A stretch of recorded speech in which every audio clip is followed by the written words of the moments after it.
Dans cet épisode de Mythbusters, du bruit et de la douleur. Il est mort. Qu'est-ce qu'on fait de lui? Adam et Jamie concrétisent leur rêve de cascadeur Il est coincé dans cette putain de ceinture. et s'attaquent à 3 clichés de course-poursuite. Les péripéties hollywoodiennes C'est tranquille comme tout. sont-elles possibles dans la vraie vie? Quant à Carrie, Tori et Grant, ils testent les meilleures méthodes mythiques, des crottes de lion, pour éloigner les nuisibles, qu'ils soient effrayants, mignons ou colossaux. La vache! De votre jardin Je déteste les serpents. et de vos vêtements. Regarde, il se glisse dans son pantalon. Qui sont les Mythbusters? Adam Savage C'est tout ce qu'il y a à savoir. et Jamie Heineman. La situation risque de dégénérer un tantinet. À eux deux, ils ont plus de 30 ans d'expérience dans le domaine des effets spéciaux. À leur côté, Tori Bellecci, Il a survécu. Grant Imahara C'est censé me protéger. et Carrie Byron. On va la mettre en miettes. Ils ne se contentent pas de recenser les mythes, ils les mettent à l'épreuve.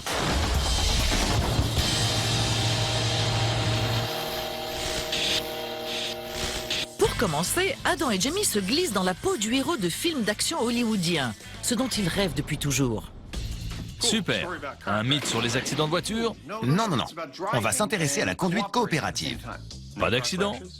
Non, aucun. Je t'explique. Dans les films, on voit souvent 2 personnes dans une voiture. Et le conducteur dit au passager « Prends le volant !» Le passager commence à conduire et le conducteur s'occupe des pédales. Même comme ça, ils arrivent à chaque fois à prendre la fuite. Et je me demandais si c'était vraiment aussi facile que ça. Et c'est là qu'on a un accident. J'espère que non. Tu trouves pas que ce serait marrant d'essayer ça, la conduite coopérative? Si. Aucune course-poursuite digne de ce nom ne peut se passer d'une séquence aussi téméraire que cliché. Le conducteur ayant les mains occupées, le passager prend le relais au volant et l'action peut continuer à un rythme toujours aussi échevelé. Pour découvrir si ce genre de scène est possible dans la vie réelle ou n'est qu'un mythe du grand écran, Adam et Jamie décident de s'isoler. À vos marques! Je me trouve au bout de la piste de l'aérodrome de New Jerusalem, près de Tracy, en Californie. Prêt? La piste fait environ 1500 mètres de long. C'est l'endroit idéal pour procéder à nos expériences sans blesser personne. Enfin, à part nous. Go, go, go, go, go, go, go, go, go, go! Les garçons vont chacun faire un passage de référence à vitesse de course-poursuite sur un circuit de slalom délimité par des cônes, puis ils feront la moyenne de leur temps. Ça y est. 1 minute 4 secondes. Ils compareront ce résultat au temps obtenu en se partageant la conduite. Peut-on vraiment se montrer aussi habile et aussi rapide que lorsque l'on est seul, avec un chauffeur pour le volant et un autre pour les pédales? 59 secondes. Soit une moyenne de 62 secondes. Maintenant qu'ils ont leur temps de référence, ils vont pouvoir faire équipe. Dans quelques minutes, Jamie et moi allons conduire cette voiture en mode coopération. Le premier s'occupera du volant et l'autre des pédales. À mon avis, ça ne devrait pas vraiment nous ralentir. En effet, que pourrait-il leur arriver? Conduite coopérative, test numéro 1 dans 3, 2, 1, go! La poursuite commence. Jamie, tout en gardant le contrôle du frein et de l'accélérateur, va céder le volant à Adam. Quand est-ce que tu prends le relais? Quand tu veux. D'accord. Lorsque le conducteur est sur le siège passager, la conduite est-elle aussi simple qu'Hollywood veut nous le faire croire? C'est pas si dur. On arrive à un virage. C'est le moment délicat. Parfait. Mesdames et messieurs, ouais! C'était pas mal du tout. Pas mal, en effet. Ils égalent le temps de référence à la seconde près. Arrivé! Mais il ne faut jamais crier victoire trop vite. Au tour de Jamie. Ok, à toi de jouer. Pas derrière, mais à côté du volant. On arrive au premier virage délicat. Ouais! Bien joué! C'est tranquille comme tout. Oui, c'est facile, à condition de rester concentré.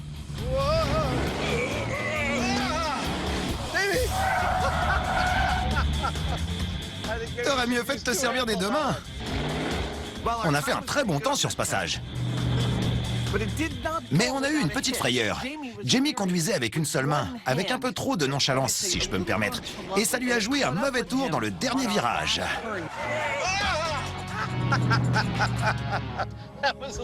On a eu chaud à un moment. Ouais, j'ai été un peu large dans ce virage. On a quand même réussi le temps qu'on voulait. C'est-à-dire notre temps de référence. C'est trop marrant! C'est génial. Mis à part ce petit moment de nonchalance, la conclusion est radicale. A priori, nous avons démontré que conduire à deux est aussi simple que de conduire seul. En tout cas, avec deux conducteurs expérimentés. Mais j'aimerais corser un peu l'expérience. Je vais en parler à Jamie. Pour pimenter les choses, nos deux amis ont décidé de faire parler la poudre.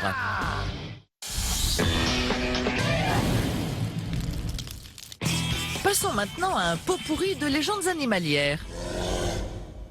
On dit souvent qu'il n'y a rien de pire que de travailler avec des bébés et des animaux. Remerciez le ciel. Aujourd'hui, on n'a que des animaux. On va tester plein de méthodes censées repousser les bébêtes. Genre, Vous vous souvenez de ce mythe selon lequel un sac rempli d'eau était censé éloigner les mouches de son porche? Visiblement, l'eau attire les mouches. Depuis, on a reçu plein de demandes pour tester différentes manières de repousser les animaux. Les chats, les serpents, les ours. oh mon Dieu. On n'a qu'à prendre les méthodes les plus populaires pour voir celles qui fonctionnent et celles qui ne fonctionnent pas. Super! Vous voulez empêcher des animaux nuisibles de causer des dégâts irréversibles chez vous? Les Mythbusters ont reçu d'innombrables recettes maison à cet effet. Ils vont commencer par lutter contre le spécialiste des déjections dans les parterres de fleurs, le chat. Pour empêcher les chats de massacrer votre jardin ou d'y faire ses besoins, les méthodes les plus populaires sont les bouteilles d'eau, si efficaces contre les mouches. Et une autre dont la subtilité m'échappe, les crottes de lion. Ah bon? Le roi de la jungle est supposé faire fuir les chats? On va construire un enclos avec tout ce qui plaît aux chats et les attire, avec un petit jardin. Et ensuite, on testera toutes les méthodes. Et on verra ce qui se passe. La mise en place est simple. Un environnement conçu pour que les chats se sentent comme chez eux. Ils y ajoutent une jardinière qu'ils vont essayer de protéger de l'invasion dévastatrice des félins. Notre environnement est prêt pour le test de référence, avec les invités les plus mignons de l'histoire de l'émission. 4 adultes et 4 chatons. On va les lâcher et voir combien d'entre eux vont dans la jardinière. Tu es libre. Une fois le test de référence terminé, on recommencera en déployant nos différentes méthodes. Elles sont toutes supposées éloigner les chats de vos parterres de fleurs. Pour que notre présence n'influe pas sur le comportement des chats, nous allons sortir de la pièce et surveiller leurs faits et gestes à distance à l'aide de la vidéo. Premier trait de comportement marquant, les 4 adultes aiment les hauteurs. Regardez, il y a un endroit qui leur plaît visiblement beaucoup, c'est l'arbre à chat. Mais la donnée la plus importante, c'est le nombre de chats qui vont faire leurs besoins dans la jardinière. Regarde, il fait pipi dans le sable. C'est parfait. Ils adorent. Au bout d'une heure, ils ont toutes les données nécessaires. 7 chats sur 8 ont visité au moins une fois la jardinière, mais leur comportement a permis de révéler un petit défaut inhérent au test. Dès le début de l'expérience, nous avons noté 2 détails très intéressants. Premièrement, tous les chatons et l'un des adultes sont allés immédiatement dans la jardinière. Et deuxièmement, presque tous sont allés dans l'arbre à chat. Ils aiment être en hauteur.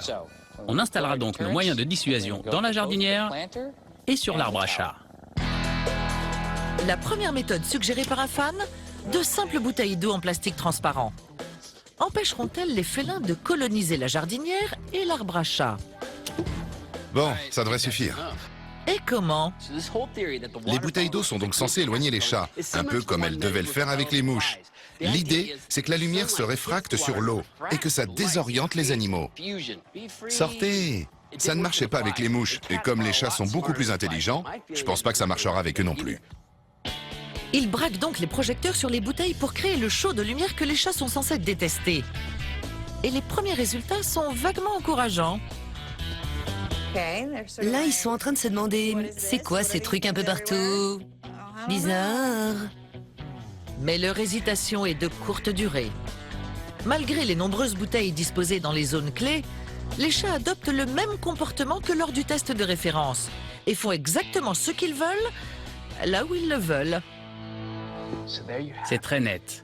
En moins de 15 minutes, tous les chats sauf un sont entrés dans la jardinière malgré les bouteilles.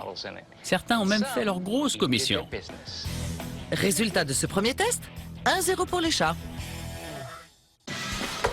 Méthode suivante, le papier d'aluminium. Il paraît que les chats l'ont en horreur. Ils n'aiment pas marcher dessus et on va en mettre sur tous les endroits qu'ils préfèrent. La jardinière litière, leur immeuble grand luxe et on va voir si ça les repousse. Ça devrait être bon. Faites entrer les fauves. Allez mon bonhomme, va te promener. Le papier d'aluminium repousse-t-il les chats parce qu'ils répugnent à poser leurs pattes dessus? On dirait qu'ils aiment l'alu. Ça les éloigne pas du tout en tout cas. Ils passent dessus, dessous, tout le temps. La moitié des chats se trouve dans l'arbre et l'autre moitié dans la jardinière. Tous les chats visitent la jardinière à un moment ou à un autre du test. On peut dire qu'il est... Bidon. Regardez, il y a des chats dans tous les coins de la jardinière, ça marche pas. Il ne reste donc plus qu'un dernier champ de force prétendument anti-félin. Et maintenant, place à la méthode que nous avons tous envie d'essayer depuis le début. Les crottes de lion. Regarde, elle en met partout autour. Oh, ça me colle au doigt. Je vois pas vraiment qui aura envie de se servir d'un truc aussi dégoûtant pour empêcher les chats de faire des trucs tout aussi dégoûtants dans son jardin.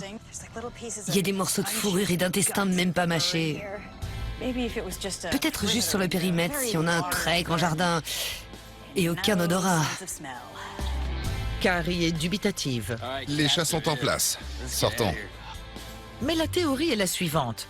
S'ils voient que le territoire a été marqué par un plus gros félin, les chats ne s'y aventureront pas. La dernière fois, les chats se sont précipités dans la jardinière dès que vous les avez libérés. Là, ils reniflent le périmètre et ne franchissent pas les crottes. Visiblement, ce sont des chats prudents. Leur nez a repéré un nouveau stimulus et ils savent que quelque chose n'est pas normal. Mais comme aucun lion ne semble rôder dans les parages, nos petits amis aux pattes de velours ne se laissent pas longtemps intimider. Regardez, ils commencent à entrer dans la jardinière. Ça marche pas du tout.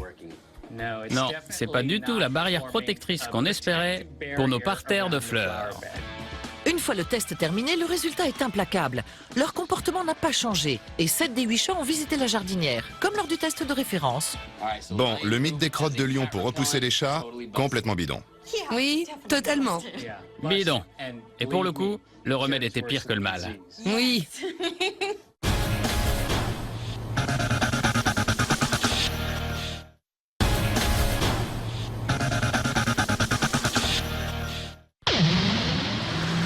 Adam et Jamie étudient la véracité des mythes de course-poursuite. Vas-y. Et si l'on accepte un petit moment de frayeur où ils ont frôlé le désastre, la conduite à deux se révèle aussi simple que ce que laissent croire les films. C'est tranquille comme tout. Mais Adam veut passer à la vitesse supérieure. Jamie, j'aimerais ajouter un paramètre à l'expérience. Je t'écoute. Si nous étions dans un film d'action et que je tenais le volant à ta place, ce serait pour que toi, le conducteur, aies les mains libres pour tirer sur des trucs. Quel truc? Des passants? Disons plutôt des méchants. Ce que je propose, c'est de refaire l'expérience avec des cibles et des armes. Pourquoi pas? Une fois le pistolet de paintball chargé et les ennemis en carton-pâte en place, le show peut commencer. T'es prêt? Ouais. Conduite coopérative en tirant dans 3, 2, 1, go! Le conducteur est désormais occupé à semer la désolation parmi les poteaux indicateurs. Cela va-t-il influer sur la vitesse et la précision de leur course-poursuite échevelée? Touché. Ouais! Adam s'occupe de la route et Jamie des méchants. Pour tenter au moins d'égaliser leur temps de référence, Jamie garde également le pied au plancher. Dégomme-le! Ouais! Je suis surpris par les bons résultats qu'on a obtenus. J'ai touché plus de la moitié des cibles. Zut, loupé. Malheureusement, j'ai roulé moins vite. 25% moins vite même. Ça y est! Qu'est-ce que ça implique pour notre mythe? Est-ce que c'est aussi facile que dans les films? Je dirais non. À moins d'être surentraîné. Ce qui, je l'espère, n'est pas votre cas. Après avoir réalisé un temps franchement plus lent, Jamie pense que le tir de précision et la coopération au volant ne font pas bon ménage. C'est parti. Mais c'est maintenant au tour de Adam le flingueur. Ouais! Peut-être aura-t-il plus de succès. Allez! Je l'ai loupé! Ou peut-être pas. Ça s'est moins bien passé que je l'aurais cru. Et je dirais même que ce test est un véritable désastre. Je pensais que je toucherais plein de cibles et que je resterais proche de mon temps de référence, mais j'ai manqué la plupart des cibles. Ah, zut! Et pire encore, mon temps était même 50% plus lent. Il m'a fallu 1 minute 30. Finish! C'est beaucoup plus dur que ce que laissent croire les films. Quel est notre verdict pour la conduite coopérative? Le principe en lui-même n'est pas si difficile. C'est quand on doit faire quelque chose d'autre en même temps, manier une arme par exemple, que ça se complique. C'est beaucoup plus dur que ce que laissent croire les films. Oui. La conduite est affectée, la précision des tirs également. Bref, ce mythe se termine en queue de poisson. Mais les mythes de course-poursuite hollywoodiens sont aussi nombreux que les cicatrices sur le corps de Buster. Et il n'y a qu'à choisir. Il est coincé dans la ceinture. Tourne, tourne, tourne! Carrie, Tori et Grant n'ont pas réussi à intimider les chatons. Totalement bidon. Ouais, bidon. Mais leurs techniques maison pour éloigner les nuisibles se révéleront-elles plus efficaces avec des animaux un peu plus redoutables? C'est ce que brûlent de savoir les fans chez qui des serpents ont élu domicile. Passons au serpent. Qui voudrait éloigner un serpent? C'est tellement mignon. Sérieusement, je suis curieux de connaître les techniques à utiliser. Il y en a deux qui reviennent souvent. Un mélange de litière pour chat et de boule antimite et le piment de Cayenne. Bon, ça a l'air facile. On fabrique un enclos pour les serpents, on installe une zone où ils auront très envie d'aller, on met nos ingrédients en place et on regarde s'ils font effet. J'ai une idée d'environnement absolument géniale. Un cercueil en verre, de jolies vestes dans lesquelles ils auront envie de se glisser. Non. L'enclos à serpents ressemblera à un temple en ruine. Outre l'aspect esthétique, cela motivera les serpents à se déplacer à l'intérieur du périmètre. Les Mythbusters pourront ainsi enregistrer leurs mouvements et s'en inspirer lorsqu'ils placeront leurs ingrédients. Le décor est prêt. Comme vous pouvez le constater, j'étais un grand fan d'Indiana Jones quand j'étais petit. On a déjà construit des décors plus grands, mais celui-ci offre un environnement idéal pour nos serpents, de quoi aiguiser leur curiosité. La partie frontale est très illuminée, et ça devrait les pousser à se réfugier vers l'hôtel, qui est plus sombre. Ce sera l'endroit idéal pour tester ce mythe et voir si nous arrivons à éloigner les serpents. Les serpents aiment les coins sombres, mais ce sont des animaux ectothermes, ce qui fait qu'ils seront également attirés par le chauffage au sol sous l'hôtel, mais aussi par la chaleur générée par un jeune présentateur. Et oui, Tori va une nouvelle fois jouer le rôle d'appât à serpent. J'espère que ces techniques fonctionnent. Pour le test de référence, nous allons introduire les serpents un par un pour voir comment ils se comportent et quels endroits les attirent. C'est là que nous installerons nos ingrédients. Pour ne rien laisser au hasard, Tori restera sur le plateau. Il adore les serpents. Fallait que ce soit des serpents. Je déteste les serpents. Pour le test de référence, Carrie et Grant vont introduire 21 serpents sur le plateau. Qu'est-ce que t'es lourde! Et voilà. Tori est là-bas.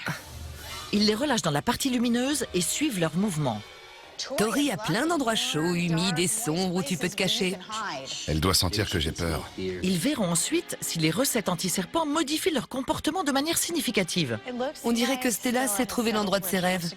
On pourrait essayer avec un serpent plus petit. Ouais, disons un petit rapide. Tori les adore. Je suis un tantinet nerveux.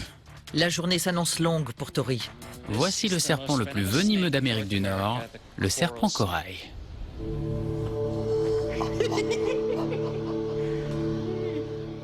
Il va entrer dans son pantalon. À mesure que les serpents arrivent, Un python diamant australien. nos trois amis répertorient tous ceux qui vont se réfugier du côté obscur. Super. Il se dirige tout droit vers l'hôtel. C'est ce qu'on voulait. Et voilà un python tapis. On a créé cet environnement pour pousser les serpents à quitter la lumière pour se cacher dans l'obscurité. Un serpent des blés albinos. On va pouvoir installer nos ingrédients anti-serpents et voir s'ils les éloignent des coins sombres. Tiens, on t'en remet quelques-uns. Il essaie de grimper le long de ma jambe. J'en ai partout. Qui a eu cette idée? Ce rire diabolique nous donne peut-être un indice. La présence de Tori dans le décor n'était pas indispensable. Il a horreur des serpents.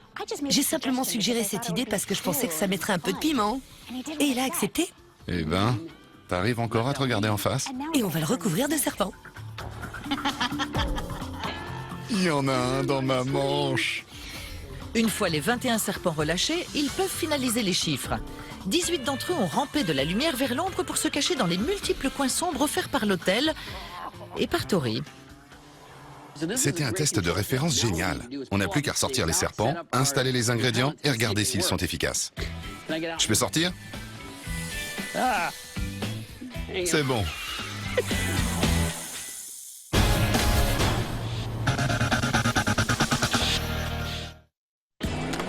Tirer au volant est plus dur qu'il y paraît. Zut, loupé! Mais Hollywood ne manque pas de mythes de course-poursuite à mettre sous la dent de nos cascadeurs du dimanche. Ouais! Ils vont maintenant échanger leur place. Lorsque le passager et le conducteur souhaitent échanger leur place, la plupart des êtres humains procèdent de cette façon. Au cinéma, par contre, ça se passe à l'intérieur sans même arrêter la voiture. Comme nous avons toute la piste pour nous, c'est exactement ce que Jamie et moi allons tenter. Comme vous l'imaginez, échanger nos places pendant que la voiture roule promet d'être incommode pour le moins. Et dangereux. Tout le monde se doute que cette manœuvre à grande vitesse doit être beaucoup plus dure qu'il n'y paraît. Pour nous permettre de mieux voir ce qui se passe, nos amis décident d'escamoter le toit de la voiture pour accueillir les caméras. Un toit ouvrant. On devrait mieux voir ce qui se passe.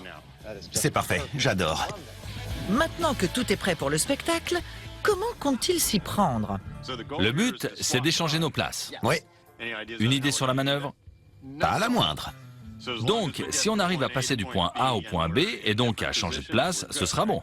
Oui, Ça me va. Les Mythbusters sont sur la bonne voie. Dans les films, une telle cascade est toujours une mesure d'urgence improvisée. Mais parviendront-ils au terme du parcours en un temps suffisamment proche des 62 secondes de référence?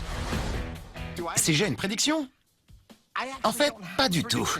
Échange des places. Nous nous sommes mis d'accord au préalable pour ne faire aucune recherche sur la manière de réussir ce genre de cascade. Dans 3, 2, 1, go!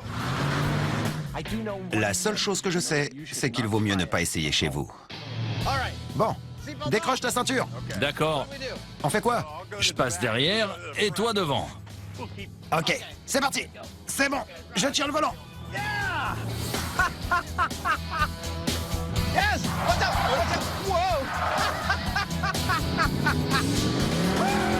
Malgré le manque de place et les membres entremêlés, Super, on recommence. Adam et Jamie parviennent à maintenir une vitesse constante en gardant un pied sur l'accélérateur jusqu'à ce que l'autre puisse prendre le relais. C'est bon.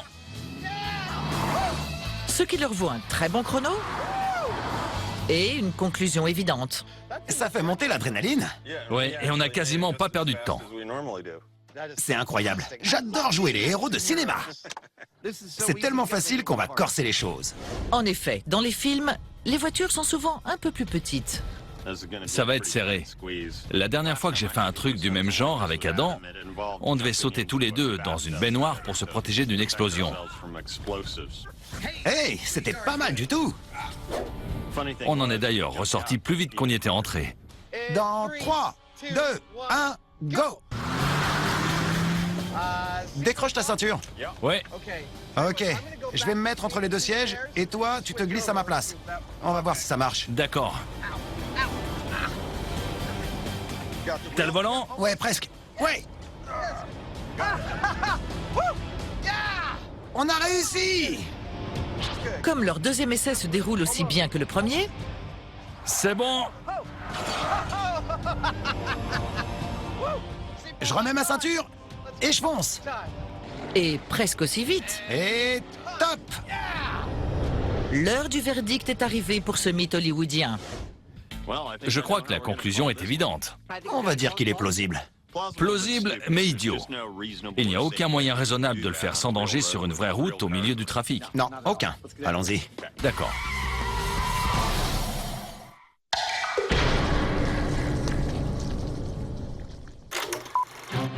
Les serpents, objets d'amour, de haine, de peur, adorés comme des dieux, symboles du mal. Ces créatures aussi belles que terrifiantes nous fascinent et nous envoûtent. Mais une chose est sûre, vous n'avez pas envie de les voir s'installer chez vous. Quelle méthode mythique est-elle efficace pour les éloigner? Voici une technique qui nous vient d'Inde, une simple corde de chanvre. Il paraît que si vous en entourez votre maison, elle empêche les serpents d'y entrer. J'en garde un petit bout pour moi. Selon ce mythe, comme les serpents ont le ventre sensible, ils n'aiment pas ramper sur la surface rêche de la corde. Envoyez les serpents. En théorie, ça tient debout. Mais en réalité, C'est que le début, mais ça a l'air plutôt prometteur. La plupart des serpents restent de ce côté de la corde. Pendant le test de référence, 18 des serpents étaient allés de l'autre côté. On va bien voir. les minutes s'écoulent et les serpents évaluent prudemment la situation. Mais après un départ poussif, ils en arrivent à la conclusion que la corde, toute rugueuse soit-elle, n'a rien d'un obstacle. Regardez, ils ont leurs petites habitudes, ils reviennent chez eux. D'autant plus que leur destination, le pantalon de Tori, est très tentante.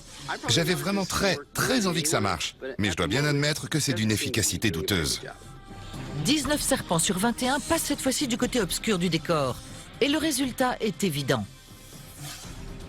On dit qu'il est bidon. Je sortirai volontiers. Ok, viens. Bidon. Bidon. Cet obstacle au niveau du sol les a légèrement fait hésiter. Mais de toute évidence, cette solution maison ne marche pas. Et maintenant? Ce mélange de litière pour chat et de boule antimite est supposé avoir deux effets. Premièrement, sa texture est très bizarre.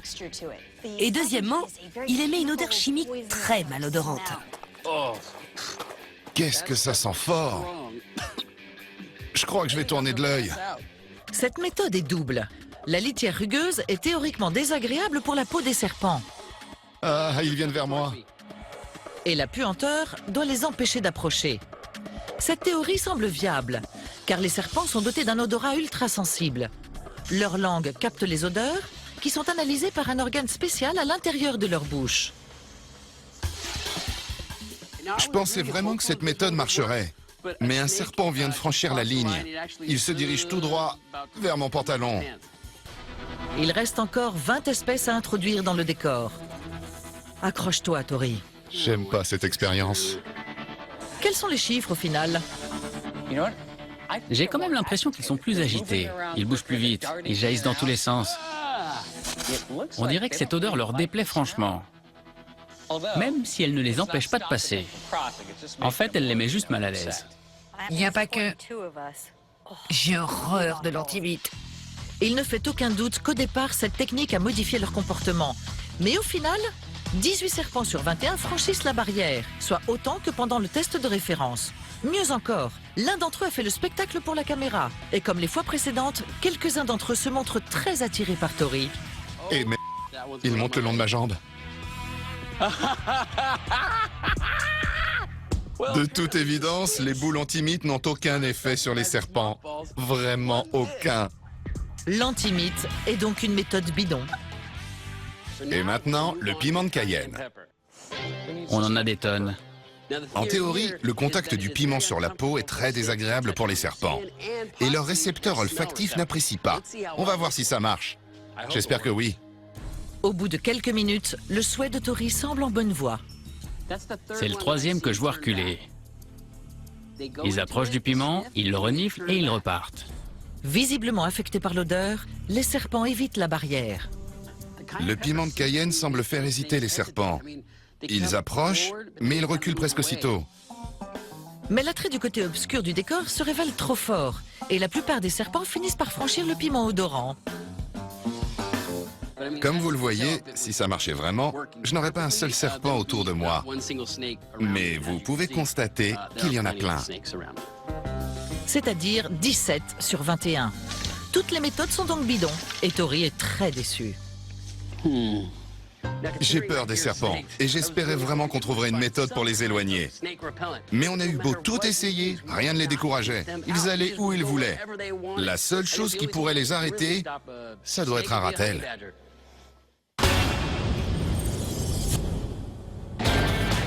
Adam et Jamie ont réussi leur test de conduite coopérative, Ouais! tenté sans succès de faire plusieurs choses à la fois, Ah, loupé. et ont échangé leur place sans le moindre problème. Mais l'épreuve qui s'annonce va pousser la course-poursuite à son paroxysme. Échanger nos places, c'était amusant, mais on se gênait beaucoup. Si on veut prendre le contrôle de la voiture, le plus simple serait de jeter le conducteur par la portière. Je me demande si Adam serait partant. Non! Pour quelle raison tu éjecterais le conducteur d'abord? Et s'il était ivre-mort, ou mieux encore, mort tout court? S'il n'est pas mort, il le sera vite si tu le balances par la portière à 100 à l'heure. C'est pas faux. On en est, Buster? Faites entrer la victime. La voilà! Jamie détachera sa ceinture, ouvrira la portière et essaiera de pousser dehors Buster sans avoir le contrôle total de la voiture. Donc, on va conduire de la manière la plus idiote possible. Je suis prêt. D'accord. Dans ce test, beaucoup d'éléments peuvent nous mener droit à la catastrophe. Pour des raisons de sécurité, je serai installé sur la banquette arrière et je disposerai de pédales d'accélération et de frein pour reprendre le contrôle de la voiture en cas d'urgence. Mettre Buster au volant, une idée complètement loufoque. Conduire en éjectant un cadavre de la voiture dans 3, 2, 1, go! Bon, il est mort. Tu fais quoi maintenant? Voyons ça. J'ouvre la portière. D'accord? Il y a un virage. Ah oui, il faut que je détache sa ceinture. Ok. Dehors. Il est coincé dans la ceinture. Tourne! Tourne! Il est coincé dans cette pute de ceinture. Ouais, c'est bien, vas-y!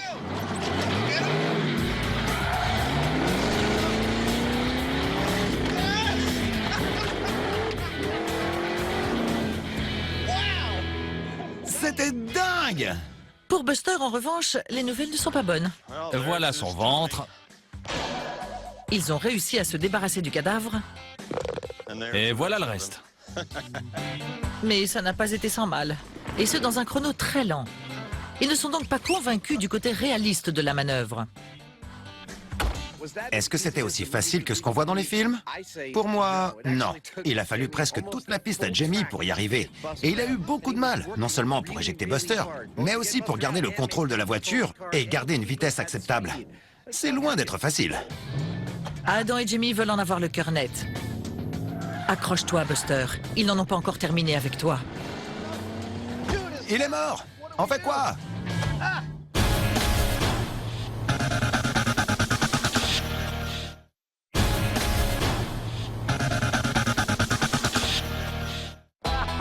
En matière de contrôle des animaux nuisibles, Je déteste les serpents. le forum des Miss Buster déborde de requêtes de méthodes artisanales à tester. Des crottes de lion. Pour l'instant, ils ont fait chou blanc, Toutes nos recettes sont complètement bidons. mais ils n'ont pas dit leur dernier mot. Je vous décris la scène. Vous faites une sortie en pleine nature et vous avez emporté un pique-nique. On a du beurre de cacahuète pour les enfants, du porc séché pour Tori, des fruits secs pour moi. Je mets tout ça sur mon saumon. Vous laissez votre glacière dans le véhicule et vous allez faire un tour. Quand vous revenez, votre voiture n'est plus qu'une épave parce qu'un ours qui passait par là a senti votre pique-nique et a décidé de se servir. Regarde, un désodorisant au bacon. Nous allons donc tester différentes méthodes maison pour éloigner les ours. Mais pour commencer, il nous faut un ours. Voici une remorque pour cheval. Mais c'est pas un cheval qu'elle contient. Voici la star de notre expérience. Son nom, Baloo. Il s'agit d'un Ursus arctos horribilis, ou en termes profanes, un grizzly. Il mesure 2,10 m de haut, il pèse 300 kg et nous allons le relâcher. Mais auparavant, nous allons prendre quelques précautions parce que l'ours ne sera ni en cage, ni dans un enclos. Il sera en pleine nature avec notre voiture. On va donc installer un périmètre électrifié pour délimiter la zone où il évoluera. Croisons les doigts. Baloo est énorme à faire peur. Et même s'il a droit à une caravane, comme les stars hollywoodiennes, il est rare qu'un réalisateur doive gérer 300 kilos de muscles, de dents et de griffes. Il va observer notre comportement. Pour notre propre sécurité, nous devons nous conduire d'une certaine manière pour ne pas le provoquer. Entre autres, nous devons rester groupés. La vache, c'est un de gros grizzly. On peut le regarder, mais sans que ça ait l'air agressif. Sinon, il vous prendra à votre propre jeu.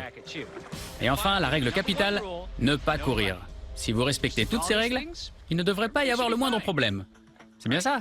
Le premier test leur fournira-t-il des données de référence? Balou doit capter l'odeur de la nourriture et s'introduire en force dans la voiture pour y accéder. S'il y parvient, nos trois amis recommenceront tout à zéro pour voir si leur méthode empêche le grizzly d'atteindre le pique-nique qu'il convoite. Balou est d'une taille impressionnante. Il est allé droit dans l'eau et s'est assis pour se rafraîchir un peu. Il va vers la voiture. Et ensuite, il s'est approché de la voiture pour la renifler. Il a dû deviner qu'il y avait de la nourriture à l'intérieur. Et il a décidé de voir ça de plus près. Il a fait le tour en renversant une ou deux caméras au passage. Mais ensuite, au lieu d'essayer d'ouvrir la voiture comme une boîte de conserve, Il essaie d'ouvrir la portière. il nous a tous épatés. Il savait que pour récupérer le panier de pique-nique, il lui suffisait de se servir de la poignée. Il l'a ouverte. Il n'a même pas eu besoin de tout casser. Il sait ouvrir les portes. T'as vu comme il a fait coulisser la porte? Oui, il en a dans le ciboulot, ce grizzly. Ensuite, il ouvre sans ménagement la glacière. Il arrache le couvercle. Il enfouit le museau dedans. Puis, il décide de refaire la déco intérieure de la voiture. On risque d'avoir 2 ou 3 petits détails à remettre en état. Il attaque la caméra. Ça va faire des super images. Balou a démonté l'intérieur de la voiture et les caméras, après avoir fait un sort au pique-nique des Mythbusters. Bref, un test de référence parfaitement réussi. Il sait maintenant qu'il y a de la nourriture dans la voiture. On va tout remettre en place de la même manière, mais avec des éléments anti-ours pour l'éloigner. Je ne sais pas s'il existe une méthode capable d'éloigner cet ours. Faut déjà commencer par le faire sortir de la voiture. Pas moi.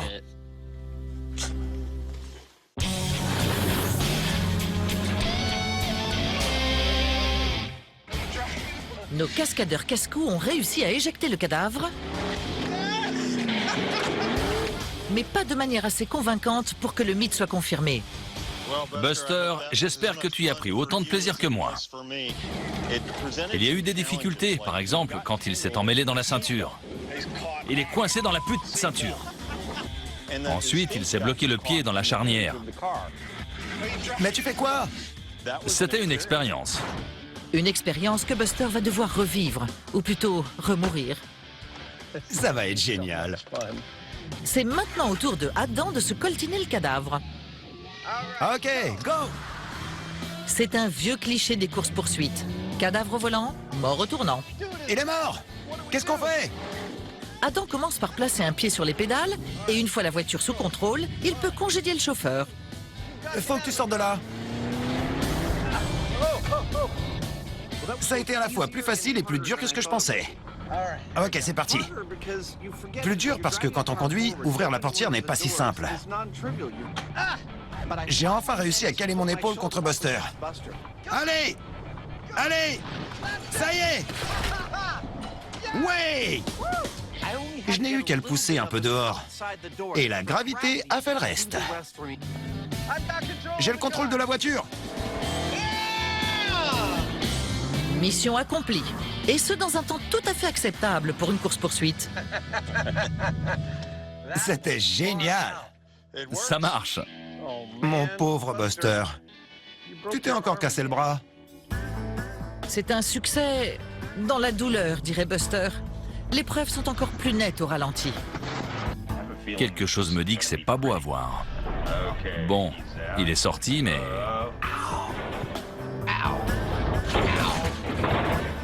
Et on lui roule dessus. Je me disais, c'est quoi cette bosse? Oui, je l'ai senti, moi aussi. Par contre, du point de vue de Buster, il n'y a pas de quoi se réjouir. Mais en tout cas, le résultat est sans appel. Comment est-ce qu'on qualifie ce mythe du cadavre éjecté du volant? C'est pas facile, mais c'est plausible. Oui, plausible. J'aime bien quand on fait ces mythes automobiles. C'est toujours très instructif, tu trouves pas? Oui, on ne sait jamais quand ça peut être utile. Non. Je te ramène? Non merci, je vais rentrer à pied. Je sais pas ce qui le rend si nerveux.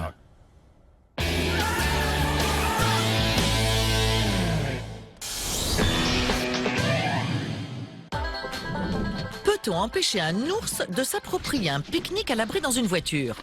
Voilà ce qui se passe sans rien pour l'éloigner. Ce qui nous amène à notre première technique, des serpillères imbibées d'ammoniac.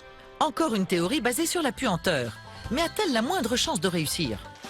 Je sais pas si c'est parce que l'ammoniac recouvre l'odeur de la nourriture ou si c'est parce que l'ammoniac irrite les narines. C'est comme décorer un sapin de Noël.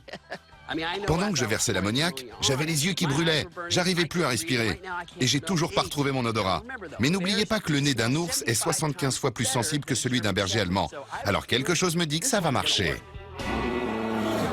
Tori est en confiance.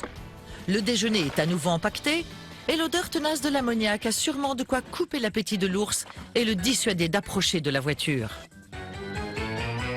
Bon, on fait sortir l'ours? À mon avis, l'ammoniac ne marchera pas. Pour moi, ça a une odeur d'urine et ça devrait pas suffire à le dégoûter.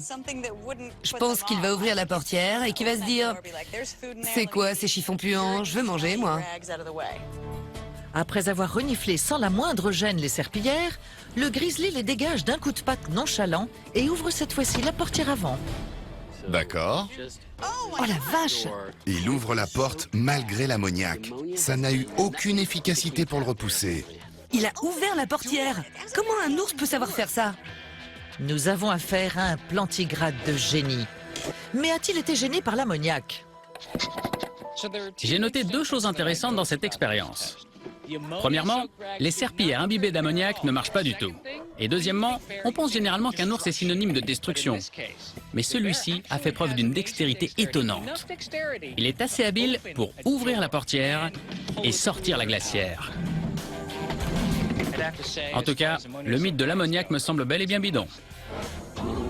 Balou est du même avis. Pendant qu'il profite du fruit, ou plutôt du beurre de cacahuète trouvé après bien des efforts dans la caravane, les Mythbusters remettent tout en place pour un dernier essai. Et maintenant, le piment de Cayenne. Le piment de Cayenne, un condiment épicé de la cuisine cajun, Je sais pas si ça repousse les ours, mais ça marche sur moi. mais aussi l'un des ingrédients des bombes anti-agression. L'ours va sortir. Le voici. 300 kilos d'appétit insatiable et sans limite. Quoique, son comportement n'est pas le même que lors des 2 premiers tests. Il hésite clairement. On dirait qu'il renifle. Ont-ils enfin réussi? On dirait que le piment de Cayenne réussit à dissuader l'ours d'approcher de la voiture. Les 2 premières fois, il est allé droit sur la voiture, il l'a reniflé et il est entré. Mais là, il l'évite. Il fait plus que l'éviter. Il sort carrément du champ de la caméra. Oh, c'est pas vrai. Le colosse de 300 kilos n'hésite pas à franchir le périmètre électrifié. C'était supposé être une barrière qui l'empêche de passer. Il refuse d'approcher de la voiture parsemée de piments. Mais attiré par la promesse d'une friandise, ou d'une dizaine, les dresseurs persuadent l'ours de revenir à l'intérieur du périmètre. On a enfin trouvé un ingrédient anti-ours. Oui, ça marche, c'est génial. La prochaine fois que je vais camper en pleine nature, j'emporte avec moi un bocal géant de piment de Cayenne. C'est ça, comme si tu campais. En effet, le capsicum, c'est-à-dire l'ingrédient actif du piment de Cayenne, est un irritant nasal si concentré que l'odorat hypersensible de l'ours n'y a pas résisté. Ce qui donne enfin aux Mythbusters une méthode artisanale efficace. Écoute bien, Carrie, je t'explique. Le pape est catholique et les ours se chient dans les bois. D'accord.